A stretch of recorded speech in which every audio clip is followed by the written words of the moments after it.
Продолжениот празничен или инденски викенд го преполна туристички Охрид. Слободни соби во хотелите и приватниот сектор речиси и да нема.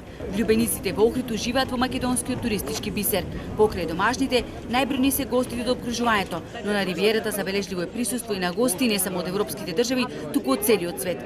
Туристите уживаат во долгите прошетки обиколувајќи го стариот дел на градот, а не изостануваат нити панорамските прошетки по езерото. Ја вдишуваат убавината на големото плаветнило, крстарејќи по езерската шир со охридската бела флота. I'm from Russia, but I live in Germany. Јас сум русинка, но живеам во Германија. Овде ќе останеме 2 недели. Трет пат доаѓаме во Охрид. Овој пат празнично и секогаш во прв ред заради езерото. Децата едноставно уживаат. Јас сум од Полска. Дојдов пред 2 дена. Сега одиме во националниот парк да го видиме градот од горе. Уживаме овде. Прекрасно место со уште поубаво езеро.